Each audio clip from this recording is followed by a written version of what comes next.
50 years ago, the streets of Tehran were filled with the roar of American-made fighter jets, not as invaders, but as the backbone of a Western-friendly monarchy and a cornerstone of U.S. interests in the Middle East. Fast forward to February 2026, and those same skies are torn apart as the United States and Israel launch the most devastating preemptive strike in Middle Eastern history. This is the story of how two once essential allies became the architects of a conflict that would bring the global oil trade to its knees and end a 47-year-old theocracy. To understand why America and Iran are at war in 2026, you have to go back to a single August morning in 1953. Iran had a democratically elected prime minister, Mohammad Mosaddegh. He had done something unforgivable in the eyes of the West. He had nationalized Iran's oil. Britain and America wanted it back. On August 19, 1953, CIA and British intelligence operatives orchestrated a coup, codenamed Operation Ajax, and overthrew Mosaddegh. They restored Shah Mohammad Reza Pahlavi to power. Iran's oil fields were safe. The West was satisfied. But in the hearts of ordinary Iranians, a wound had been opened that would never fully heal. Just 4 years after the coup, America and Iran signed a nuclear cooperation agreement under President Eisenhower's Atoms for Peace program. Washington helped build the very nuclear infrastructure that, decades later, would become the central excuse for war. History is rarely simple, and it is almost never fair. In January 1979, the Shah fled Iran. The revolution had come, not from foreign intervention this time, but from within.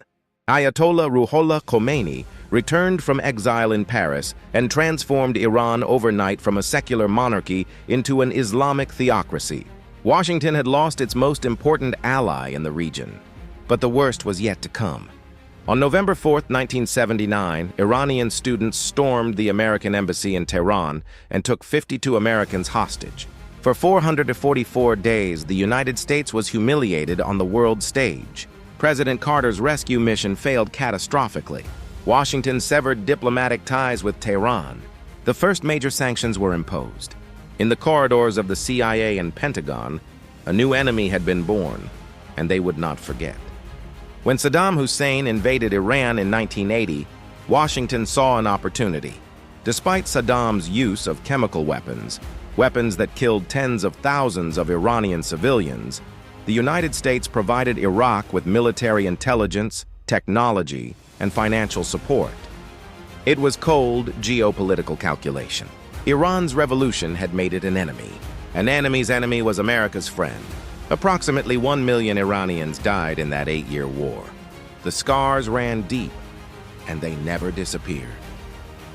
On October 23, 1983, a suicide bomber drove a truck laden with explosives into the U.S. Marine barracks in Beirut, Lebanon. 241 American service members were killed. The bomb was linked to Hezbollah, funded, trained, and guided by the Islamic Revolutionary Guard Corps of Iran. Washington labeled Iran a state sponsor of terrorism in 1984. The proxy war had officially begun. In April 1988, the United States launched Operation Praying Mantis, the largest American naval operation since World War II. In retaliation for Iran mining the Persian Gulf and nearly sinking the USS Samuel B. Roberts, the U.S. Navy destroyed 2 Iranian oil platforms and sank a major Iranian warship. The Iranian Navy was effectively decimated in a single day. Then, just months later, the USS Vincennes accidentally shot down Iran Air Flight 655, killing all 290 civilians on board. America never formally apologized. The wound deepened.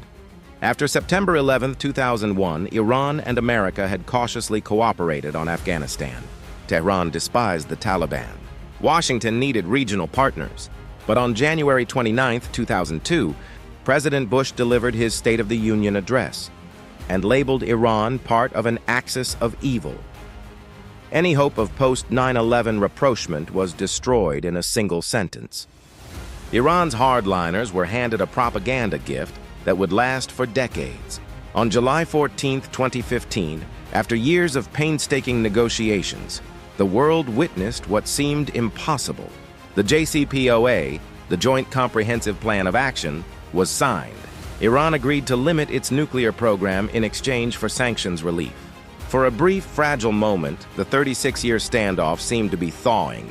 But the deal had powerful enemies, in Washington and in Jerusalem.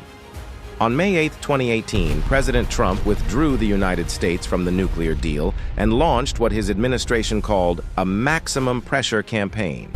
Crushing sanctions were reimposed. Iran's economy began to collapse. The rial entered freefall. Ordinary Iranians, already suffocated by their own government's corruption, found their savings evaporating overnight. Anger built, and it had nowhere to go.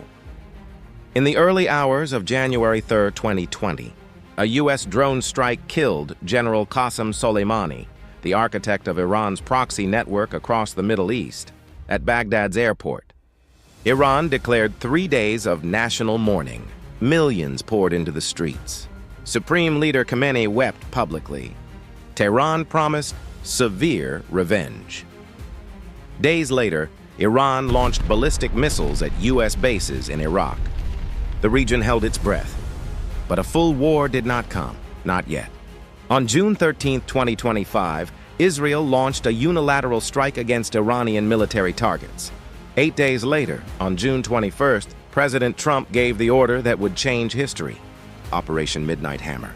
B-2 Spirit stealth bombers deployed GBU-57 massive ordnance penetrators, so-called bunker busters, against Fordow and Natanz, Iran's most heavily fortified nuclear facilities. Tomahawk cruise missiles from U.S. submarines targeted Isfahan. It was the first time the United States had ever directly struck Iranian soil. Trump called it a spectacular military success. Iran quietly moved enriched uranium before the bombs fell. Iran responded on June 23rd, launching missiles at the Al Udeid air base in Qatar. A ceasefire was brokered, quickly, desperately. It held for 7 months. But deep beneath the surface, something irreversible had been set in motion. On December 28, 2025, protests ignited in Tehran's Grand Bazaar. The rial had collapsed so dramatically that $1 now cost 1.45 million rials. Within days, the protests spread to 210 cities. The slogans shifted. This was no longer about the hijab or inflation or gasoline prices. People were calling for the return of the Pahlavi dynasty. 47 years of the Islamic Republic were being rejected, openly, loudly, in the streets. The government's response was merciless. The internet was cut. The Supreme National Security Council authorized live fire, DSHK machine guns and snipers targeting protesters' heads and eyes. Iraq's Popular Mobilization Forces, Kataib Hezbollah, the Badr organization, were brought in to fire on Iranian citizens. Between 12,000 and 30,000 people were killed in those 5 days. Iran's government had committed what observers called the largest killing in its contemporary history, just to stay in power. February 28, 2026. For months, CIA and Mossad intelligence systems had tracked Supreme Leader Khamenei's behavioral patterns with algorithmic precision. AI-powered surveillance fusion confirmed what analysts had been waiting for. Khamenei was above ground, not in his bunker. He was meeting with his top commanders in person. Israeli generals drove their personal cars home from headquarters, making the base look empty to enemy satellites. The deception held for months. Then at 9:30 in the morning, Tehran time, 3 separate locations across the capital were struck within 30 seconds of each other. The operation was codenamed Epic Fury by the United States and Roaring Lion by Israel. Khamenei, his daughter, his son-in-law, his grandchild, Defense Minister Aziz Nasirzadeh, and IRGC Commander Mohammad Pakpour were killed in the opening wave. 40 senior officials and gone in half a minute. Iranian state media first said the supreme leader was safe and sound. By midnight on March 1st, they confirmed he was dead. Iran declared 40 days of mourning. In several parts of Iran, celebrations broke out. Security forces were deployed to stop them. Iran's retaliation was immediate and sweeping. Hundreds of missiles and drones were launched at U.S. military facilities across the region. Bahrain, Kuwait, Qatar, Saudi Arabia, the UAE. Hezbollah, Iran's proxy in Lebanon, launched a second front against Israel. Over 2,000 Lebanese civilians were killed in weeks of bombardment. And then Iran did what the world had feared most. It seized control of the Strait of Hormuz, cutting off 20% of the global oil supply. 3 American aircraft carrier strike groups, the USS Abraham Lincoln, USS Gerald R. Ford, and USS George H.W. Bush, converged on the region. By April 13th, the U.S. Navy had imposed a full naval blockade on all Iranian ports, costing Tehran $400 million every single day. The IMF warned the world was approaching a recession not seen since the 1980s. As of late April 2026, the war has entered a grinding deadlock. On March 8th, Khamenei's second son, Mojtaba Khamenei, himself wounded in the February strike, was named the new supreme leader. Iranian protesters responded with chants of "Death to Mojtaba." A new interim leadership council struggles to hold the country together while conducting a war on multiple fronts. Peace talks in Islamabad, mediated by Pakistan, have stalled. Iranian officials refuse to negotiate under what they call the shadow of threats and a naval blockade. Trump has declared the war is very close to over. Nobody believes him. Not yet. The Pope has called the strikes morally unacceptable. Trump called the Pope weak. Italy rebuked Trump. Iran defended the Pope. The world has never seen a configuration quite like this. This is a story that did not have to end this way. In 1953, a CIA operative handed a bag of cash to men on the streets of Tehran to overthrow a democracy. That act of imperial convenience planted a seed of resentment that grew for 73 years through revolutions, hostage crises, proxy wars, nuclear standoffs, assassinations, massacres, and now, a war that is reshaping the entire global order.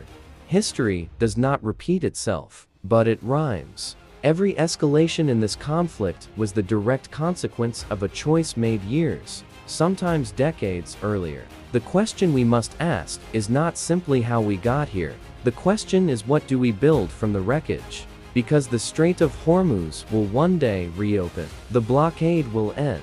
The guns will eventually fall silent. And two peoples, the Americans and the Iranians, will still exist on the same planet, sharing the same oil-dependent world. What they do next will define the 21st century.